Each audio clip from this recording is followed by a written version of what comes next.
আপনারা জানেন বাংলাদেশের নির্বাচন অনেক বড় বিষয়, তারপর আবার 2 দশকের পর নির্বাচন হতে যাচ্ছে। সো নেতাকর্মীদের ভেতরে, জনগণের ভেতরে একটু উত্তেজনা 12 তারিখে নির্বাচনের দিন হতেই পারে।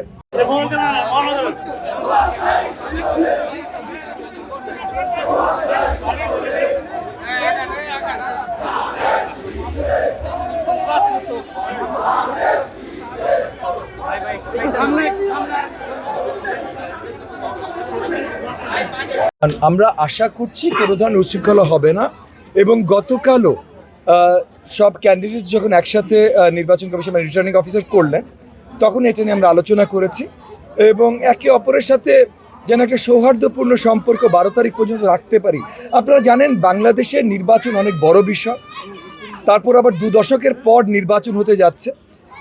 সো নেতাকর্মীদের ভেতরে, জনগণের ভেতরে একটু উত্তেজনা 12 তারিখে নির্বাচনের দিন হতেই পারে, কিন্তু তবুও আমরা আমাদের জায়গা থেকে পুরোপুরিভাবে আমাদের প্রচেষ্টা থাকবে যেন কোনো ধরনের সংঘাত বা এই ধরনের ঘটনা না ঘটে। আমাদের তরফ থেকে তো অ্যাবসলিউটলি থাকবে, এবং আমি এতটুকু বলতে পারি যে শুধু ঢাকা 13 আসনে না, পুরো বাংলাদেশে জনাব তারেক রহমান পরিষ্কার আপনার ইনস্ট্রাকশনস দিয়ে দিয়েছেন সব জায়গায়, যেন জাতীয়তাবাদী চেতনার কোনো নেতাকর্মী কোনো ধরনের সংঘর্ষ বা কোনো কিছুতে লিপ্ত না হয়। এবং আমাদের শুধু একটাই লক্ষ্য থাকবে যে জনগণ যেন সুন্দরভাবে শৃঙ্খলার সাথে ভোট দিতে যেতে পারে। আগামী দিনগুলোতে গত কিছুদিন ধরে আমরা মামুনুল হক সাহেবকে দেখলাম রাত্রেবেলা সে মাইকিং করে জনসংযোগ করছে রাত 10টা-11টার দিকে। এই বিষয়টাকে আপনি কিভাবে দেখছেন? দেখেন, অনেক বছর পর একটা নির্বাচন হচ্ছে এবং এখানে আমরা কয়েকজন প্রার্থীকে দেখেছি বারংবার প্রচারণা বিধিমালা ভেঙে কাজ করতে, কিন্তু এখন ভাই আসলে আমাদের আর মাত্র 5-6টা দিন নির্বাচনের আগে। সো এখন আর এগুলো নিয়ে চিন্তা করা বা কমপ্লেন করার সময় নেই। আমরা এমনি যেটা সম্বন্ধে আমরা দেখেছি বিশৃঙ্খলা আমরা কমপ্লেন করেছি নির্বাচন কমিশনে, কিন্তু এখন আসলে এগুলো নিয়ে চিন্তা করার সময় নেই। আমাদের এখন জাস্ট প্রচারণার কাজ, জনগণের কাছে যাওয়ার কাজ, এবং জনগণের কাছ থেকে যে স্বতঃস্ফূর্ত আমরা রিয়াকশন পাচ্ছি তাতে আমরা অত্যন্ত আশাবাদী, আমরা খুবই আনন্দিত, এবং আমরা বিশ্বাস করি যে 12 তারিখে বিপুল পরিমাণ ভোটে এখানে আমরা জয়যুক্ত হব।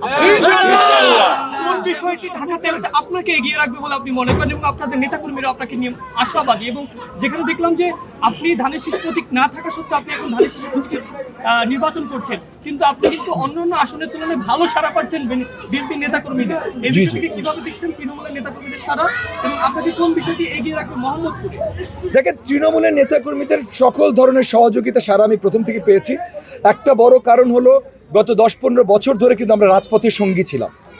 সো আমরা একসাথে অত্যাচার সহ্য করেছি, ত্যাগ স্বীকার করেছি, রাজপথে একসাথে আন্দোলন করেছি। সো আমাদের ভেতরে কোনো ভেদাভেদ সেই হিসেবে কখনোই ছিল না। সেখান থেকে আমি তৃণমূলের প্রত্যেকটা নেতাকর্মীর কাছ থেকে ফুল সহযোগিতা পেয়েছি। আর তারপর ভাই ধানের শীষ মার্কা তাদের প্রাণের মার্কা। সো তারা আমাকে যেমন তাদের সঙ্গী, তাদের ভাই মনে করে কাজ করছে, একই সাথে তারা তাদের প্রাণের মার্কার জন্য কাজ করছে। সো ঢাকা 13 আসনে অ্যাটলিস্ট আমি শক্তভাবে পুরো আত্মবিশ্বাসের সাথে বলতে পারি কোনো ধরনের কোনো ভেদাভেদ নেই, সবাই মিলে আমরা কাজ করছি। আর অ্যাজ ফার এজ আমাদের ভোটিং পাবলিকের কথা বলছেন, আমাদের ভোটাররা তারা স্বতঃস্ফূর্তভাবে ধানের শীষ মার্কায় ভোট দিবেন, কারণ দেশব্যাপী মানে জাতীয় পর্যায়ে জনাব তারেক রহমানের নেতৃত্বে আমরা যে সুবিধাগুলো নিয়ে আসতে যাচ্ছি দেশের জনগণের জন্য, এর আশেপাশে দিয়ে অন্য কেউ করবে না, করছে না।